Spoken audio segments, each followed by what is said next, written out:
Freemasonry. Its name is legendary. Its origins are steeped in myth.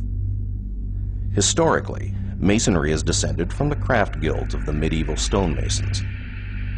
Mythologically, the origins of its rituals are found in the monumental building projects described in the Old Testament of the Bible, the Tower of Babel, and the Temple of Solomon. When a man joins a Masonic lodge, like the ancient craft guilds of old, he first becomes an entered apprentice, then a fellow craft, and finally a master mason. But at the end of the third degree, the new master mason is told that the master's word has been lost.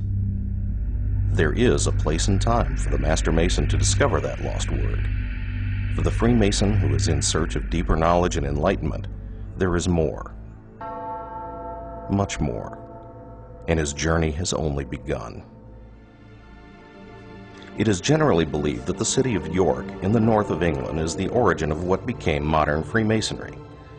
The first guilds of stonemasons were organized here, possibly as early as 600 AD.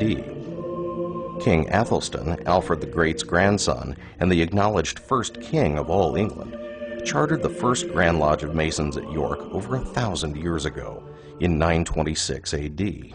From that day to this, York has been revered as a place of origin of the Freemasonry we practice today. The York Rite is actually a comprehensive term used for 3 cooperative groups that confer a total of 10 degrees in the United States. There are 4 Royal Arch degrees, 3 Cryptic Mason degrees, and 3 Christian Chivalric orders, culminating in the Knights Templar order.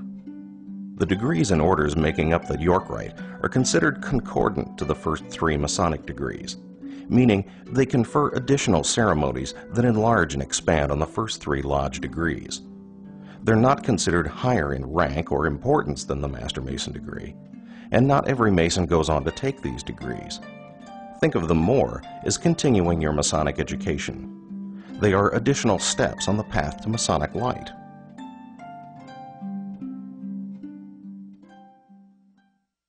The 4 degrees of the Royal Arch are the first steps within the York Rite. Since the dawn of civilization, it has been man's desire to make his mark upon the world, to leave something lasting and permanent, for a part of him to survive long after he is gone. As societies began to construct grander and more elaborate buildings, workmen who labored long and anonymously on these structures left behind their own small signature, the tiniest record of their own individual role in raising monuments that have stood for centuries. When the great cathedrals and castles of the Middle Ages were constructed in Europe, the stonemasons who labored upon them left the same kind of record of their own workmanship behind. These tiny symbols are known as Mason's marks. This is a part of the first York Rite degree, the Marked Master, and it concerns the workmen building King Solomon's temple. The degree of Marked Master teaches the candidate the value of workmanship, honesty, and charity. Like the old stonemasons, every modern Marked Master devises his own individual Mason's mark that each chapter keeps on file in a book of marks. The Marked Master degree is followed by the Past Master and Most Excellent Master degrees. The culmination of Royal Arch Masonry is the Royal Arch degree. Not long after the building of King Solomon's temple, Jerusalem fell into chaos. The people turned away from their ancient faith, and pagans and invaders destroyed the magnificent temple. The people of Jerusalem were taken out of Israel to Babylon, where they suffered years of captivity. When they at last returned to their city, the rubble of the old temple was cleared away, and a new one was erected on the same site. The story of the Royal Arch degree occurs after the destruction of Solomon's temple, beginning with the discovery of a hidden crypt under the ruins and the search for secrets that had been lost to mankind. The Royal Arch Mason at last discovers the Master Mason's word and where it was placed after the death of our Grand Master Hiram Abiff. The principal symbol of the Royal Arch is the keystone, the stone that is placed in the middle of an arch for strength and stability. In England, where this degree originated, it is considered to be the conclusion of the Master Mason degree, and many lodges around the world do not consider a man's entrance into Freemasonry complete until he has received the Royal Arch degree. The next step in the York Rite journey is cryptic masonry. The Council of Royal and Select Masters, or Cryptic Council, confers 3 degrees. The Royal Master and Select Master degrees in particular are based upon the legend of Enoch the Patriarch, the great-grandfather of Noah. Enoch excavated 9 underground vaults, or crypts, one below the other, beneath Mount Moriah in Jerusalem, where Solomon's temple was eventually constructed. Each vault contained secrets, and at the bottom of the 9th vault was the greatest secret of all, the sacred, ineffable, unspeakable name of God. The Cryptic Rite presents 3 degrees. The Royal Master degree returns to the days before Solomon's temple was completed. Here the candidate will walk with Hiram Abith, Grand Architect of the temple, and his successor, Adoniram, and learn a lesson of mortality. The Select Master degree partially concerns the deposit of the secrets of the temple into their hidden location in the crypt. As a Select Master, you will learn how and why the Master's word was lost, how the lost word was preserved, and how it was discovered, by whom, and for what purpose. The Super Excellent Master degree concerns the period long after the destruction of Solomon's temple and the exodus of the Hebrews.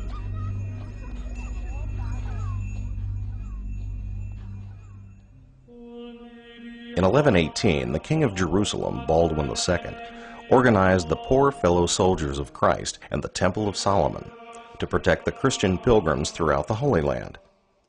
These Knights Templar, as they were more commonly known, were the first warrior monks who took vows of poverty, chastity, and obedience, and yet were renowned for their fierce courage in battle. Their formation, their deeds, their sudden destruction, and the mysteries surrounding them have created a legend that has fascinated the world for 9 centuries. The Templars took the obligations of chivalry farther than any man had before them, pledging themselves both to chivalric virtue and to the monastic vows that governed their faith. These fierce knights were bound by words that sometimes seem to have been lost to our modern society: duty, honor, fealty, courage. These are words that still ring with eternal truth in the rituals and traditions among today's Knight Templar. The modern Knights Templar is a Christian chivalric order, and it is unlike any other order of Freemasonry. It stands for the noblest principles in individual life and the highest standards of good government. Because of their 900-year tradition and heritage, the modern Knights Templar remain defenders of the faith, just as knights of old. And it is the only branch of Freemasonry that requires a Mason to be a Christian, or to agree to defend the Christian faith. In keeping with the methods of chivalry, the Knights Templar do not confer degrees. Rather, the steps in the Templar commandery are called orders. The modern candidate is first made a Knight of the Red Cross, then a Knight of Malta, and finally dubbed a Knight Templar. Most Masons who have experienced them regard the Knight Templar order as the most personally affecting of all the rituals in Freemasonry, and it draws on centuries of ceremony and mysterious symbolism. Today, the Knights Templar of the York Rite display their courage and goodwill by organizing fundraising activities. They support Masonic youth groups, and they raise millions of dollars for medical research and educational assistance. And their world-renowned drill teams are often the public face of Freemasonry in parades and other celebrations. The Royal Arch Chapter, the Cryptic Council, the Knights Templar Commandery, all part of the York Rite of Freemasonry. The York Rite is a fun, diverse, and fascinating path on a Mason's search for knowledge and personal growth. It is rich in symbolism and history, and it links the modern Freemason with hundreds of years of history and thousands of years of legend. The York Rite Mason has a whole new world of ritual, tradition, and knowledge ahead of him. The journey that begins at the altar of his Masonic lodge is a journey that truly never ends. But the next step for a Freemason in search of Masonic light should be into the world of the York Rite.